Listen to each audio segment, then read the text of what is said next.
Hey, Scott.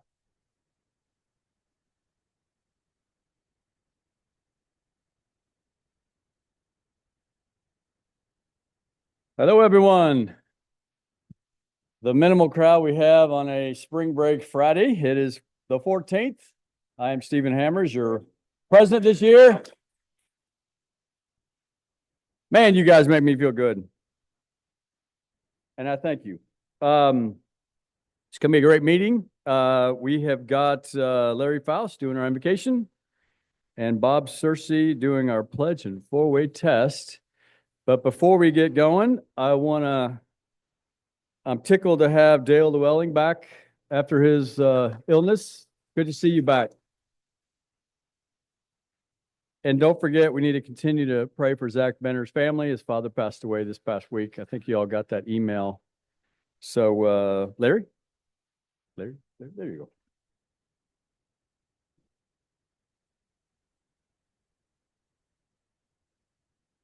This does look like a pretty good Friday crowd for spring break and all that. So let's bow our heads, please. Father God in heaven, we just thank you so much for what you provide for us each and every day. We can't take it lightly because we know that you're in control of everything. We just look at the world today, and it looks like you're putting on your spring colors again, which is just such a special time of the year. And we just all the flowers that are already blooming. And so we just praise you and thank you for that, Father. We do have people here in the club who are dealing with issues medically and otherwise, and we just pray for them and that you will give them the comfort that they need and the direction they need, and just know that we can all depend on you because you are the great physician. You are in control. In the name of your precious Son, Jesus, amen. We are so blessed to live in this country. Join me in pledging allegiance to the flag. I pledge allegiance to the United States of America, to the republic which stands one nation under God, indivisible, with liberty and justice for all. Also, please join me in the four-way test of things we think, say, and do. First, the truth. Second, The fair law concern. third, fourth, beneficial to all.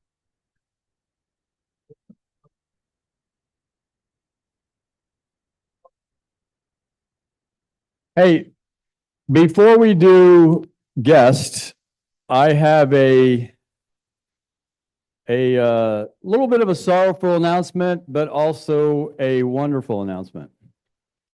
We've had a precious lady that has been involved in our club for the last 19 or 20 years, and her name is Donna Weeks. And as of the end of this Rotary year, June 30th, Donna will be retiring off into the wonderful land of retirement and fun and enjoyment. And she has been wonderful for our club in the last 19 or 20 years as our official club secretary on the payroll, on the budget, and she's done an awful lot for us. But that's the sorrowful part. The best part about it is she wants to be a member of our club.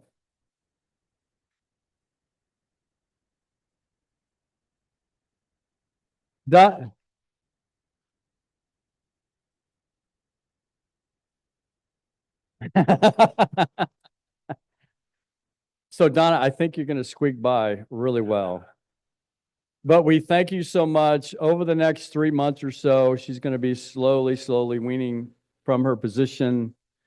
And the month of June, most likely, she'll be sitting with all of us, getting involved on a different side. So let's give her a round of applause. We're going to celebrate her at the installation banquet, but thank you, Donna.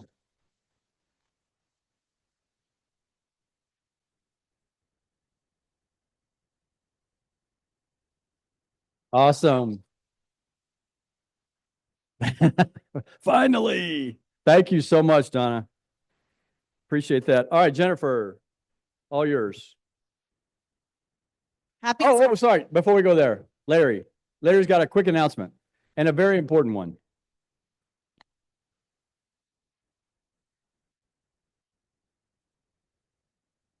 So I don't know how many of y'all know this lovely lady with me. This is Sherry Lott Goodman. She is the director of the Martin Center. And she has worked with us diligently for several years. And anything we need or we want, this is who we have to go to get it. And she has just been 100% cooperative, keeps us posted on the room and what's going on in our closet. And so she's been great to work with. This is her last day. Oh. So we're going to miss you and thank you so much for all you've done. And we just wish you good luck in the future. Okay? Thank you, Sherry.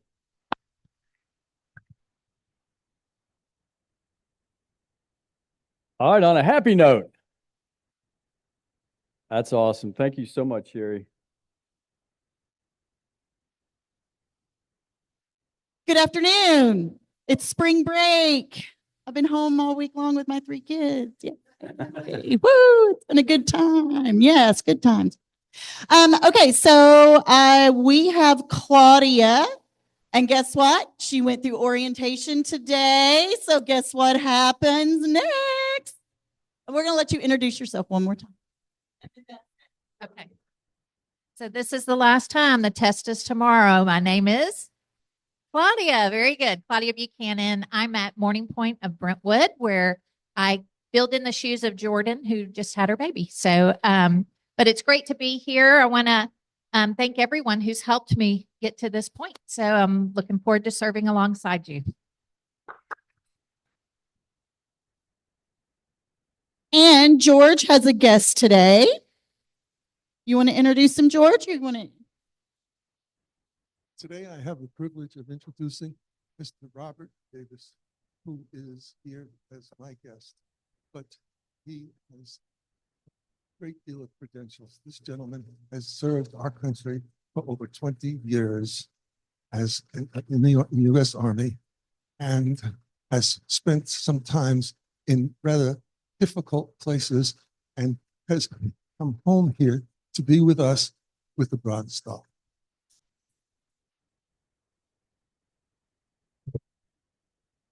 And of course, my name is Robert Davis. It's a pleasure to be here. Thank you.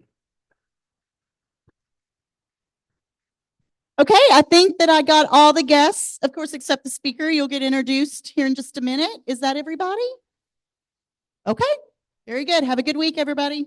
Awesome. Thank you, Jennifer. Appreciate that. Scott Robinson is going to do our happy bucks for the day. Hi, good afternoon, everybody. Going to start off with $2 because the first one, this is my first time doing the happy bucks. I am happy to have joined y'all. Everyone has been so nice and just really done an amazing job of welcoming in, and I get to learn and get to know more about each and every one of you every day. So I really appreciate it. The second happy buck is I'm happy to support my friend who's a resident here in Brentwood, Emily. She runs an organization called Team Chad. I'll have flyers. They have an event coming up in April that's over at the Richland Country Club. It helps to support families that are struggling with leukemia. And it's just really, really great organization. I had a great time with them last year. If you want to try some wines and bourbons that are maybe really difficult to get, they're going to have really, really good ones there for you. So that's my 2 happy.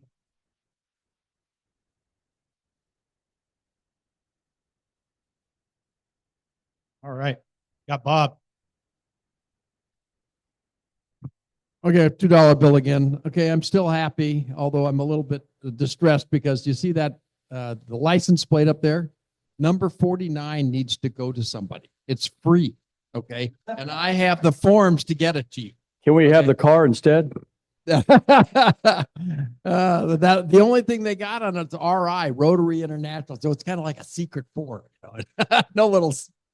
So anybody that would like one of the Rotary license plates from Tennessee, see me. It's free, and I'll get all the forms to you.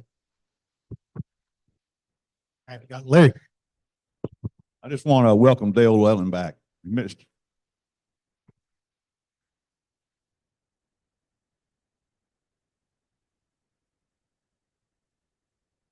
All right, here's $5 because I'm incredibly happy to announce that this last Monday, the Brentwood City Commission approved an agreement for a new city manager. His name is Jason Gage. He starts on April 28th. He comes to us as the former city manager of Springfield, Missouri. Over 30 years of experience. He appears to be very capable, very competent. He's going to be a high horsepower, very good city manager, excellent choice by our city commission. I'm happy to say it was a 7-0 vote. They all Wow. agreed. So,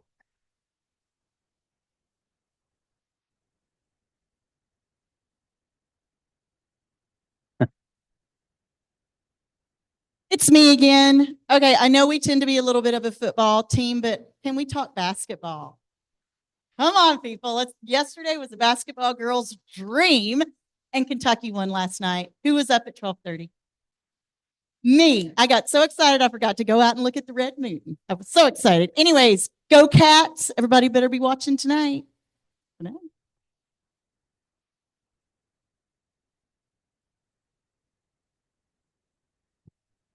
Hey, Dale, you remember that dollar I borrowed there?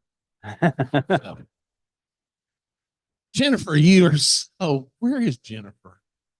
You're so delusional. The Kentucky Wildcats. I'm telling you, tonight, big upset, Ole Miss over Auburn Tigers, and they're going to take out Kentucky later. Oh,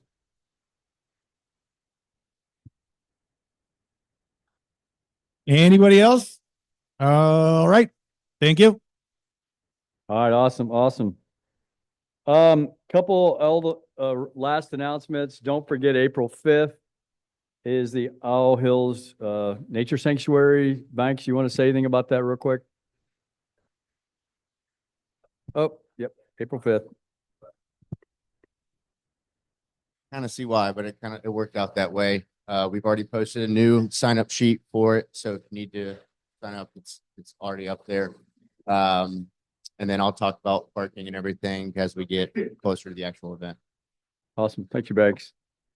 Don't forget Pancake Day, April 12th. It's a big day. It was a tremendous year last year. Joining Cars for Kids, going to be a big car show. You received an email from Julie today, so make sure you sign up. So here in the next week or two, the assignments are going to be allocated. So, oh, blood drive also. Was that in that same email? Okay. All right. Awesome. It's going to be a great day. Really good day. All right. I get the privilege of introducing our speaker today. And the reason why, I've known this speaker for over 20 years. His name is Dr. Bijoy John. He's one of the most impressive people I've ever met. And he didn't put that in his bio, but I said that. But here's the amazing thing about Dr. Bijoy John. He's one of few in the country that has 4 separate MD degrees. How long did you go to school? Oh my gosh. Anyway, 4 years is enough for me. He is a board certified physician practicing sleep specialty in his current practice. He has 25 years experience in pulmonary critical care. I remember years ago when he was in the Baptist emergency room, they would call him in the middle of the night because they couldn't figure out what to do. He'd get up in the middle of the night, go to Baptist, and figure it out. That was the go-to guy. He could just figure it out. He's a godly man, but he's also a very knowledgeable and amazing physician. He's been married to Dottie for 30 years, over 30 years. His son Brandon just got married last weekend, which is exciting, who is my son's age. They went to school together at FRA long time ago.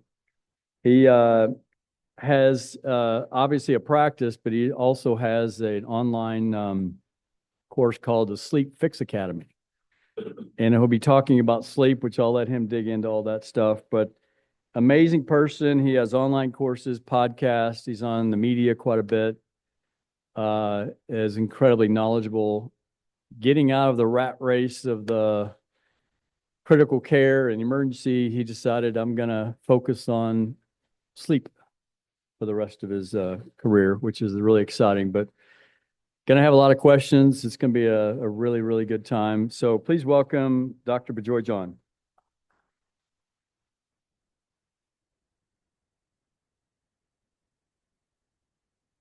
Thank you, everyone. Thank you, Steve, for the kind introduction.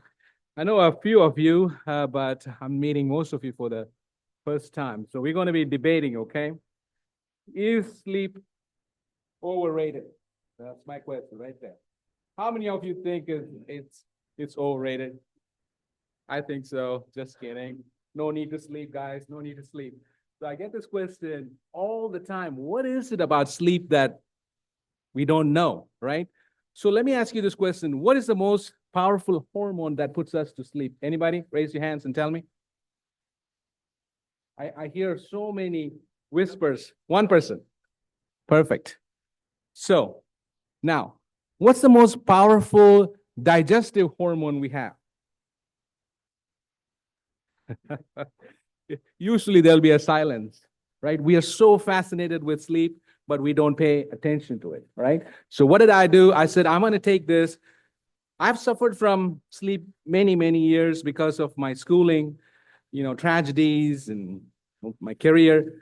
But I found a way holistically, and I want to teach most of you few things today. Okay, we're all going to learn something, all right? So I have my book here. This is going to be a gift because I'm going to ask you a question in the end. Whoever answers it will get this book from me. Okay. All right. So that's that's how we're going to go today. All right. So this is my title. This is actually a best-selling book. It's got more than 100 reviews on Amazon. 1 to 2% of the books have 100 reviews. So I'm happy to say that this is doing really well, and hopefully it will.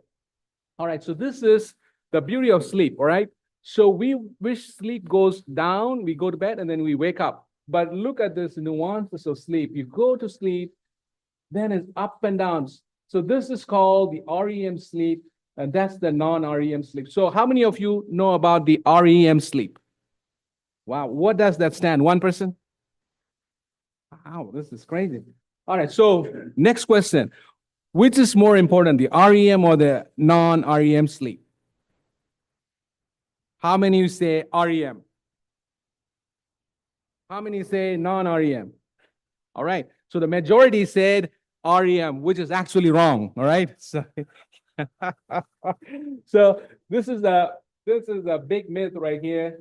So the REM sleep is almost being like being awake, but it's important for two reasons. One, it is important for memory consolidation, and it's important for healing. That's it. How you feel depends on how much time we spend in this stage of sleep called the stage 3 non-REM sleep, right? So if you look at it, I can say if somebody dies, they usually die around somewhere in 3 to 4. If somebody dies in their sleep, they usually die around this time because they are going through REM sleep. So your heart is chaotic, you dream, you resolve your conflicts, but you're not acting out, except for a few people who act out their dreams. Have you heard about this condition where people punch their spouses? So that's because they have a disorder. That's for debate. So that's why it's important to go to bed early, meaning 10 p.m., right? The later the night goes, the less non-REM sleep you have. Any questions so far? Clear? Perfect. All right. So this is what's happening to us as we age. This is a young person. Look at this is an older person's the brain activity. See how chaotic it is? So sleeping like a baby is gone when you have a baby, right? So as we grow older, our sleep quality gets worse. The best sleep is till our kids leave for college. Once they go in college, there's no sleep. College is one big party today. All right. So nobody sleeps in college. So our aim is to train our kids before they go to college. Very important point. I'm going to go into it in a minute. All right. So this is the brain. See, this is awake. This is stage 1, stage 2. This is the sweet sleep I talked to you about. See how slow the brain waves. I talked about REM sleep. Look how fast the brain waves, almost like being awake. So that's why it's not very rested. So some people tell me, Dr. John, I sleep 7, 8 hours. I don't feel rested. That's because you're spending a lot of time in this REM stage of sleep, and that's why you're not very rested. All right? All right, next. So how many hours of sleep do you need? Adults require about 7 to 8 hours. Teens require 8 to 10. This is where we are losing. All the kids are sleeping like 6 hours, 6 or low. Everybody's on their phones. Smaller kids, they need 11 hours. Babies require 18 hours. How many of you think we grow in our sleep?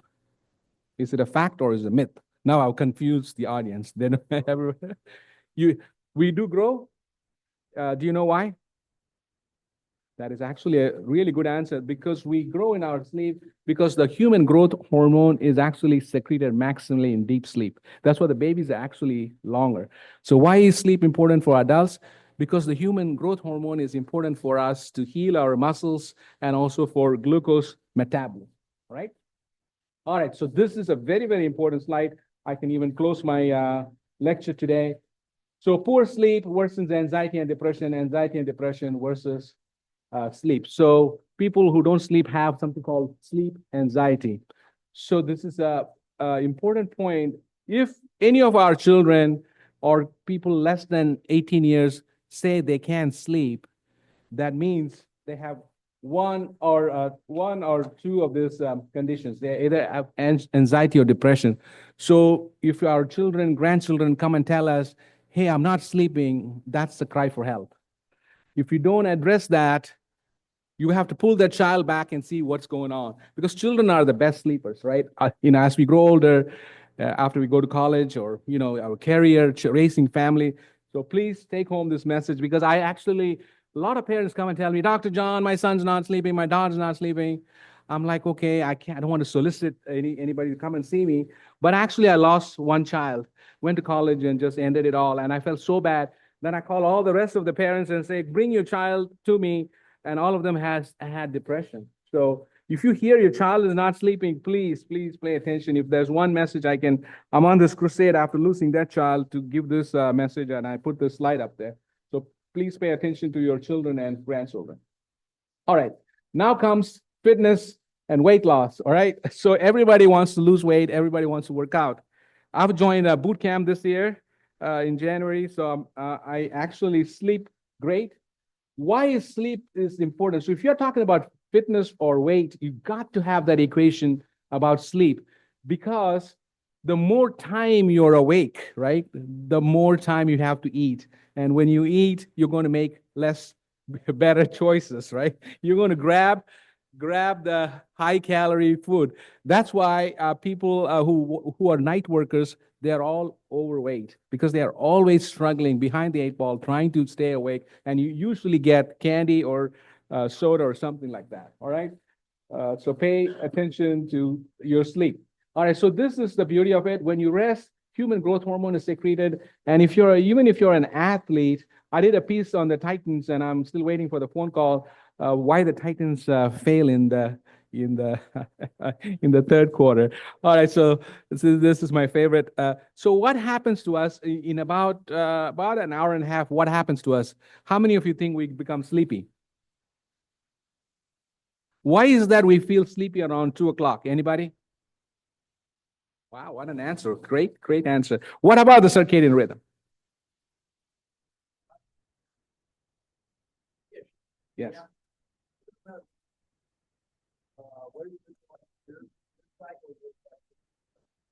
Correct. So the reason the moment we are awake, there's a chemical that's going to put us to sleep, but it is counteracted by the sun. So what happens around 2 o'clock? The sunlight is going down, and then this chemical to build as sleep, builds up. So I am a huge fan of nap. My mom taught me how to nap, so I am a huge fan of nap. So guess what's happening to our Titans? What quarter is that? Third quarter, right? So I'm 100% confident we can change the coaches, the players, management. Unless we change the time, we're never going to win. Actually, this made the evening news. If you Google my name and News Channel 5, but I'm still waiting. So there's another team that's stuck in the same spot, the Jacksonville Jaguars. They've never done any better. They have the best quarterback. Still won't happen. So we come on strong. And then we play catch up in the fourth quarter. So I really believe if we can just change the time. That's why the better teams know that answer. I really believe it. Have you ever seen Tom Brady play at a noon game? You'll never see the better team. So they are hiding that data, and it's actually well known. I've written in my book, but the average teams are put down. So if the NFL is all about fair, they have to trade players and they have to trade the time too. So I'm trying to make them aware. We'll see. Hopefully here real soon. All right. So sleep and weight gain, we touched on it. So the more time you're awake, the more you're going to eat, okay? You're going to make bad choices and you can have acid reflux. So this is a little bit scientific. There's two hormones that control our diet. One is leptin and one is ghrelin. So you need more of leptin and less of ghrelin because leptin is going to help us lose weight. But if you don't sleep well, that alteration happens and then you tend to gain weight. So that's what I'm saying. If you're going to pay attention to weight loss or fitness, you got to pay attention to your sleep. All right. That is one of those hormones. All right. So bedroom is only for sex and sleep. Okay. Make sure that order is right. Okay.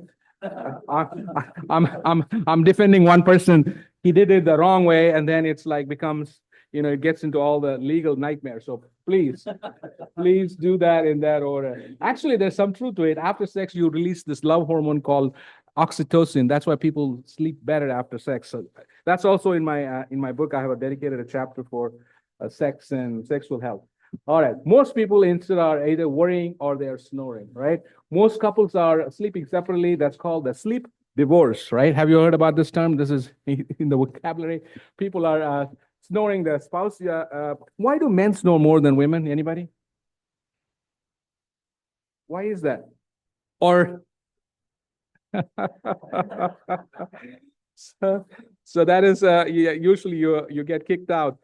So what happens is the men's the larynx is like a voice box that it's like a trumpet. The bass is bigger in men, so that's why the sound is amplified. Plus, estrogen protects women against sleep apnea and snoring. But when women have menopause, they lose that, and women also snore after age 50. Very common. All right.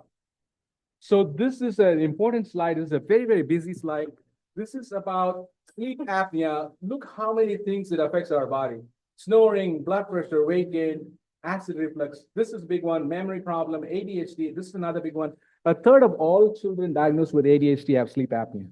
So if your children are running around, mine was too. Both of them were running around. I looked in their throat. They had big tonsils. I took it out. They were perfectly fine. So a third of kids who are diagnosed with ADHD. So if you have grandchildren, please pay attention. Make sure their tonsils are not big and you take them out. Any questions on this slide? Look at motor vehicle accidents, athletic, overall, sudden death. So this is how much impact that one condition, sleep apnea and poor sleep. So brain, this is one of the treatable causes of dementia because when you sleep well, it's actually self-cleansing your brain. So all of us, whatever we have, the brain starts to shrink as we age. So whatever we can do to protect it is important. So, if you have irregular heart rate, diabetes, high blood pressure, low sex drive, and also testosterone level, number one consult I get a lot of consults because of low testosterone. This is a pandemic. A lot of young men are losing, they have low testosterone. It's actually a topic by itself, but I do believe there's too much estrogen in our system. And that's why we have, and also conditions like sleep apnea also causes low testosterone. Any questions? Everybody is clear. All right. Excellent. So this is a stage, this is a story of a young guy, Ben. He's 38, he's overweight, present with snoring and loss of libido. Nothing is working. He was snoring and he got kicked out of his bed. And then he comes to see me as a referral. And this is what happened. I did a home sleep testing on him, and this is what happened. This is a very important slide. So this is sleep apnea, this is snoring. But when you have sleep apnea, look how the oxygen is dropping. See, this is 100%. This person is like 70 or 80% oxygen. And then you can see the heart tried to save him by beating fast. So this is what happens. And also most changes happen in the REM sleep. This is the REM sleep. And this is where all those bad things happen. And that's when people die in their sleep. So please, please, please, if you're snoring, there's almost 70, 80% chance you have sleep apnea. How many of you snore here? Come on. Most people after 50 snore. How many of you have been diagnosed with sleep apnea? How many of you are treated for sleep apnea? All right, excellent. So this is an important thing. If you're snoring, please make sure you have a sleep study done. All right. So how many of you know about home sleep testing? The big fear people are not coming and seeing doctors is because they fear the cumbersome testing. But you saw this device. It's like a watch. This is what I use exclusively. This person just sleeps with a watch at home, and there's a little thing that sticks in the chest, and that's it. And it gets you all this data. This is scary data, information right there. So this is the problem right there. The back of the tongue falls back and then closes the airway. So that's the obstruction. That's when obstruction happens and the brain says, wake up. And that's why you don't sleep well and also affects various parts of our body. So this is a problem. The tongue is a problem. There's so many things out in the market to open the nose. And oh my God, there's a big thing about how many of you hear about mouth taping? Is it good or bad? So I wrote an article on it. If mouth tape is good for a young, healthy, running athlete, but if you have sleep apnea, so what happened is this is already closed. Now you're going to close that too. So you're going to literally choke. Please don't use mouth tape if you're snoring. If you're a young athlete, so the beauty of mouth tape is you force your air through your nose and it opens up the diaphragm. It's actually very good for young, healthy athlete, but not if you have sleep apnea. So much misinformation out there. All right, so the big problem is when that oxygen level that I showed you guys is low, the blood vessels narrows and eventually it scars and shrinks. The same phenomenon happens in all parts of the body. It happens in your brain. It happens in your heart. So the less of blood supply is a challenge to our body, and the body responds by beating faster and all that. All right, so this is I treated that person with CPAP, and so this is the CPAP mask, and she still has the one eye open, watching Ben sleep better. So the snoring is gone, and that this person is able to sleep much better. So this is the CPAP. And I also have this device. I use this personally. This is new technology. This is a tongue stimulating device which strengthens the tongue. So this is what I use for my sleep apnea. So it's not very cumbersome. People are afraid to get help. But if you are snoring, please pay attention. All right.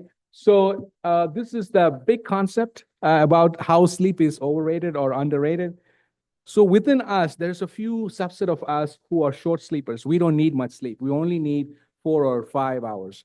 The most you can see a few famous people in today's world. One is Elon Musk and one is President Trump. They don't sleep much. They are short sleepers. But when the message goes around, they think you don't need to sleep. You can sleep when you die. All those misinformation. You need to hustle and work. But most of us need 7 to 8 hours. But these people are able to pack the sweet sleep within those 4 to 5 hours. And we don't have the genetic lottery. So there's so much misinformation. Please don't fall for that. If you're like people who are in this industry wants to work all night long. But I challenge everybody, if you get that 1 extra hour of sleep, you will be much better next day than compromising on your sleep. All right. So this is on this chapter, I have this, what is the economic impact? Most people call in sick. And as a business owner, you're likely to lose about $5,000 on an employee per year because they call in sick for other reasons. They just don't feel well. And if you don't sleep well, you are likely to get infections. So, and then it costs the U.S. economy $411 billion for all those people calling in sick, and not estimating the errors and accidents. If you pay attention, a lot of accidents happen at night. Even I'm on the fence of the Titanic being struck. The captain had a decision either to go through or stop.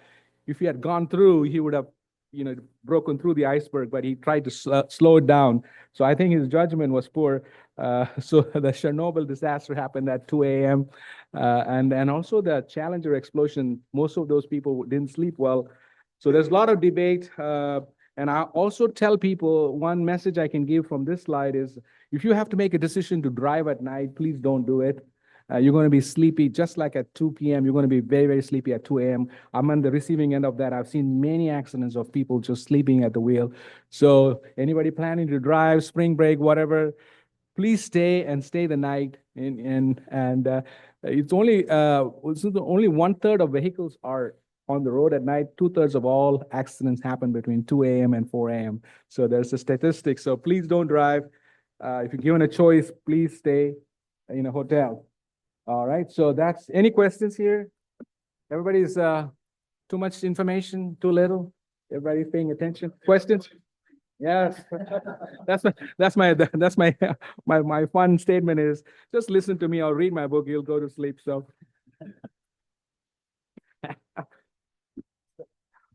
All right. So this is the reality. This is what I face day in and day out. This is what people are taking. This is from one patient. All right. I said, just bring all the stuff. Melatonin, magnesium, L-theanine, K2, pharma, GABA. This is a prescription medication right there. Look at all 1, 2, 3, 4, 5, 6, 7, 8, 9, 10, 11, 12, and then this is what people are medicating. None of this work. You know why? The moment we put something into our body, the next day, in about a week, the body develops tolerance, right? Just like alcohol. You have a bust today with 1 glass of wine, in about a month, you need 2 glasses. So you cannot see the human melatonin is secreted in such a complex way. The body secretes a little bit, then it gives you a pulse, so you then get used to it, right? So that's the beauty of human melatonin.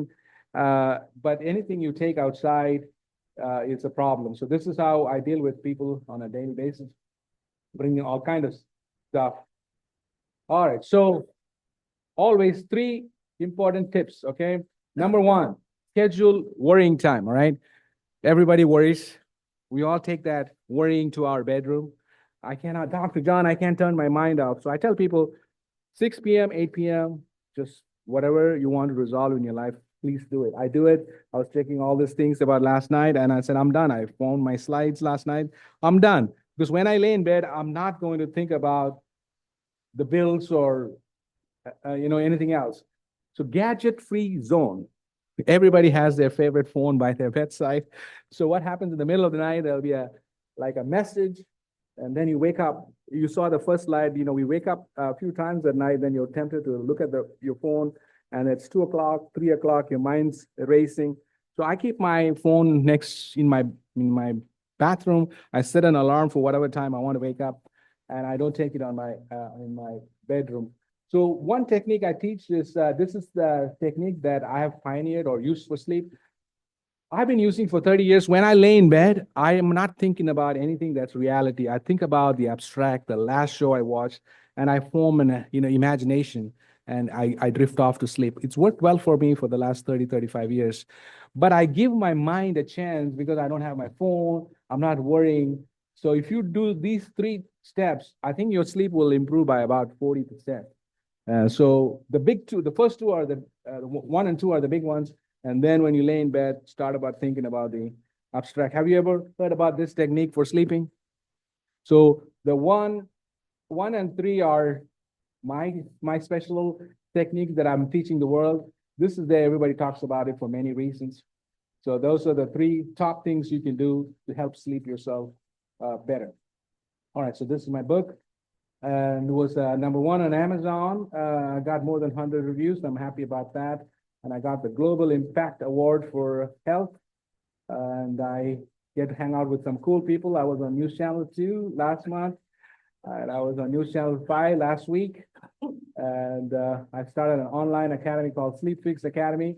For folks that have difficulty finding their doctors, they can just go log in and get all the information. I have my course that I talked about. Here, the 6-week course. It's a self-help course that people can take to improve their sleep. And I'm everywhere, Google, Facebook, whatever.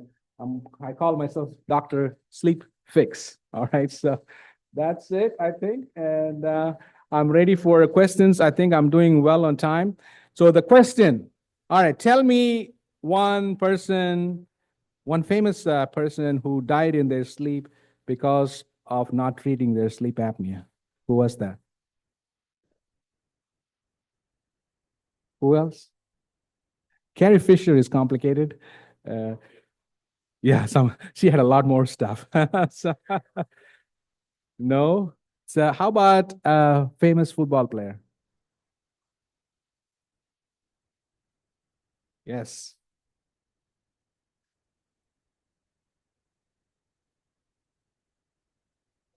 I do have my book for sale today. I've bought a carton. It's like $20. I can sign it for you guys. So sleep well, be well. I hope I am able to get into this thing. See, the beauty of sleep, it's free. We have it within ourselves, but nobody's paying attention to it because it doesn't hurt like a toothache. And if you have a toothache or some other problem, people go and get help. So I'm trying to do this holistically. Everybody, all those people who want to promote me come and say, Dr. John, do you have a pill? It'll be so easy. We can make a lot of money. But that's temporary. That's against me. I'm not going to do it. So this is doing well the natural way. I always say sleep in the hustle culture we live in are like opposite to each other, right? Hustle, hustle, hustle. Sleep is the old natural way. You can't hustle. Everybody wants to get the data on their watch and people walking away with all that. And guess what? Nobody's sleeping. Everybody is obsessed with it. I have less of REM sleep, more of REM sleep. It doesn't work. I tell everybody to throw all those gadgets away. Most people have like 7 different 5 different pills and 7 different rituals, all from misinformation. So I have to tear all those down and build them up. So it's a challenge. I'm facing it every day, but I think slow and steady, I will make people sleep better holistically. There's no other way because the pills and nothing else works. And I hope you will be with me in this journey to sleep better. So sleep well and be well, everyone. Thank you for this opportunity. Yes, sir. So I have this wonderful Fitbit watch that I've had for some time. Yes. And every morning after I get up, I can look on here and it tells me what my REM sleep was, my awake sleep was, my light sleep, my deep sleep. Yeah. Is this accurate at all? So to know sleep, you have to have brain waves, right? So that actually gives you movements. So you're detecting sleep from movements. So it's inaccurate data. So I would actually throw that Fitbit away. I'm tearing it. I'm liberating you. Just don't use it at night. That's not good data. You don't. It's only creates more anxiety for you. Yes. Next question. Dr. John, Yes. so I hear a lot of controversy about the time change, daylight Yes. savings versus standard. What's your opinion of that and how it affects our sleep and affects our health?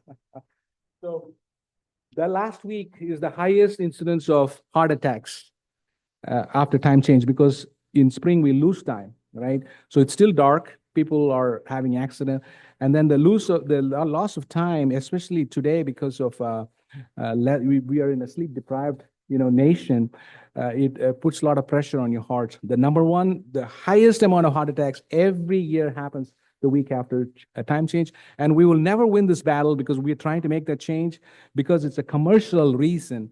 All the retailers know they sell more stuff, more time there is. And that's why we even have in the fall, we change time after Halloween because they want to sell all the candy. So we are stuck. It will never pass. It will never pass because it's an economic decision and we are stuck with this. Yeah. I would want a standard time, somewhere in the middle, which neutralizes the gain and the loss.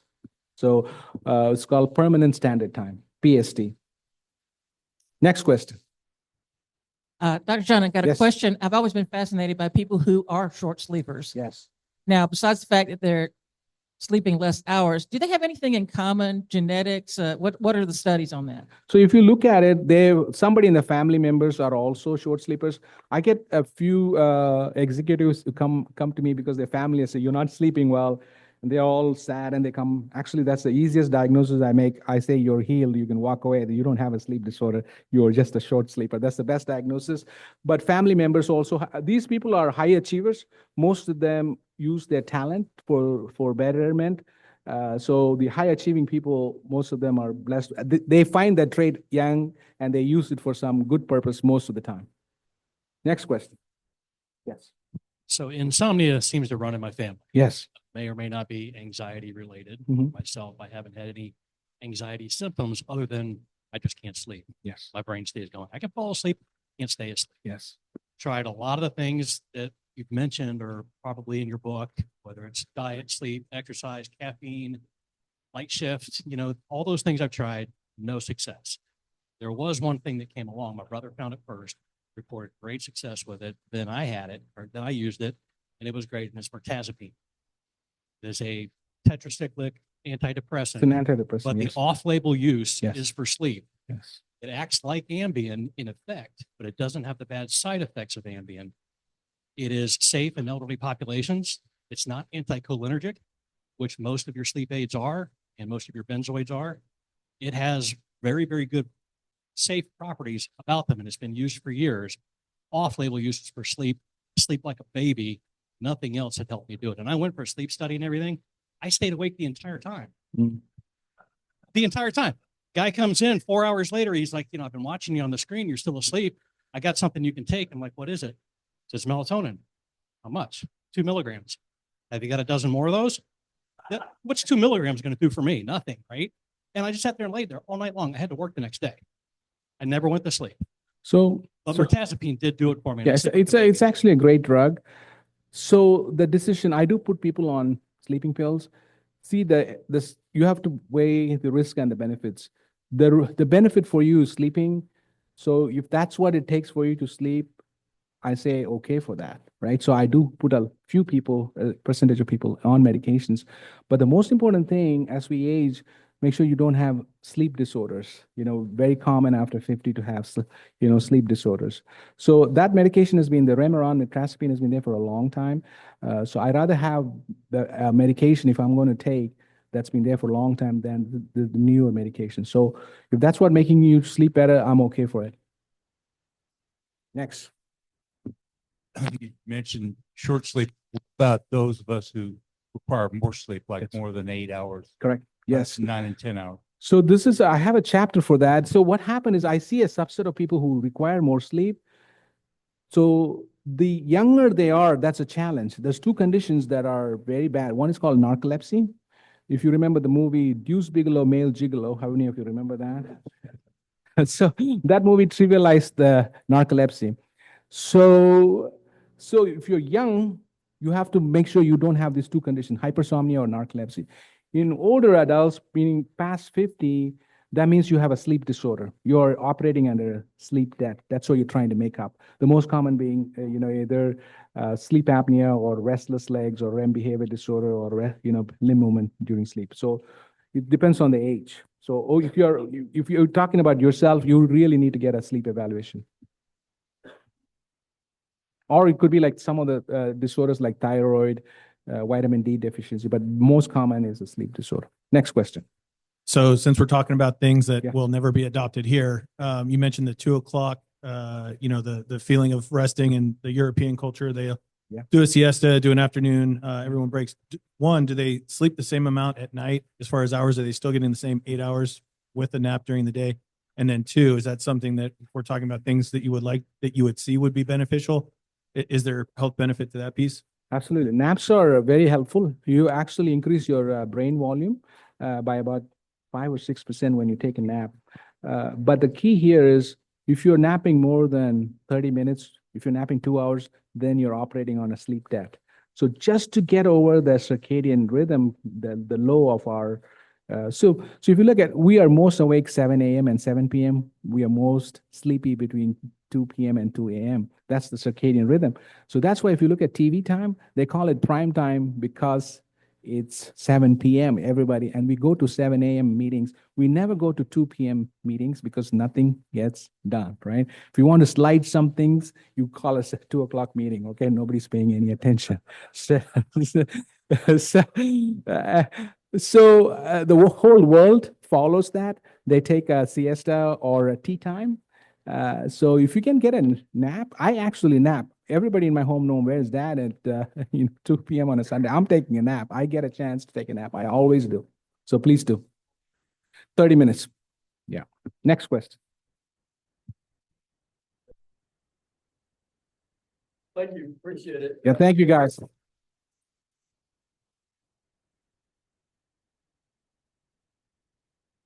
Dr. John, we have a gift we'd like to give you. And we have a book that we'd like to have you sign. We actually read this book to first graders. So really appreciate it.